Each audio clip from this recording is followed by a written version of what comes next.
Hello, my name is Alden Swanson and I'm the Kent County Public Schools Student Member of the Board. I hope everyone's school year is off to a good start. We're having an earlier start this year. I hope people like it. Anyway, this is the SMOB report for the August 11th Board of Ed meeting.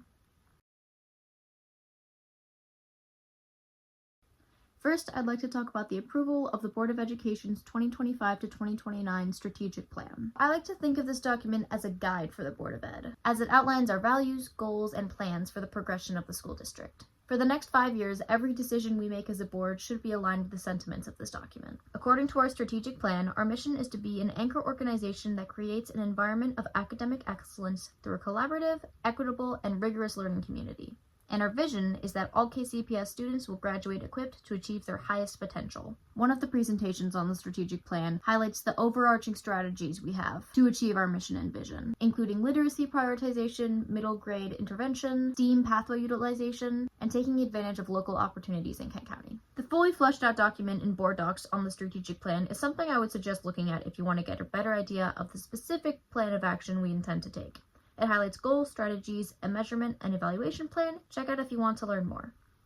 Next, I'd like to talk about the approval of the Clay Target team at Kent County High School. This journey started back in June when an interest meeting was held at the high school, which nearly 60 people ended up attending. During the July board meeting, this idea was presented, discussing safety concerns, logistics, and a potential start date. And now we've approved it. Clay target shooting is actually one of the safest high school sports there is, and the USA Clay Target League has reported 0 firearm incidents since 2008. Additionally, safety certification, protection equipment, and certified coach supervision are all requirements of this team. The schedule would look something like this, including fall and spring seasons, weekly meets, and practices 1 to 2 times per week.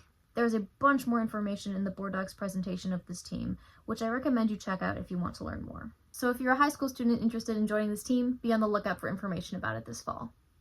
Lastly, I'd like to talk about some updates to the grading procedures we use throughout the Kent County School District. If I were to go over everything that were changed, this video would be way too long, but I wanted to highlight 3 things that I thought were noteworthy. First of all, the 3-day fail policy is no more. Having more than 3 unexcused absences used to mean that you'd fail all of your classes for the quarter, but that rule has been done away with in order to emphasize how well a student actually does with the content, rather than how often they're at school, because the two are not always related. Second, the failing assignment grade policy minimum was changed from 50% to 40%. When a teacher grades a submitted assignment, the lowest score that can be assigned is 40%. Students who have missing assignments will still receive a 0% until it is handed in.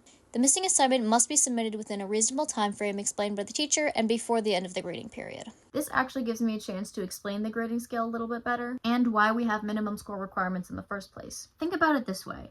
If A, B, C, D, and F were divided evenly across an 100-point scale, a score of 0 to 20 would be an F, a score of 20 to 40 would be a D, a score of 40 to 60 would be a C, a score of 60 to 80 would be a B, and a score of 80 to 100 would be an A.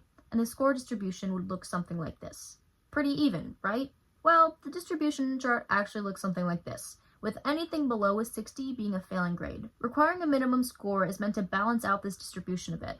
The reason this minimum was changed from 50% to 40% was a mathematical decision designed to prevent students from using this minimum to their advantage and pass the class by writing down 1 answer per assignment. I hope that clears some things up. Lastly, I'd like to talk about the formative to summative grade ratio. If you don't know, formative assignments are smaller assignments that will make up the bulk of a student's course load. Worksheets, homework, in-class activities, all that stuff. Summative assignments are the exams, quizzes, and projects of a class that are less frequent and have a heavier weight on your grade. A student's grade ratio of formatives to summatives used to be 30 to 70, but it is now 40 to 60. I'm excited about this change because it means if I have a bad day and bomb a test, it won't hurt my grade quite as much. It also holds students accountable for the portion of their grade that holds less weight, which are the formatives, since this distribution has become slightly more even. If you want to see the full document, it is, as always, available on board docs to view. There's a document for elementary level grading and secondary level grading, as well as a document combining the two.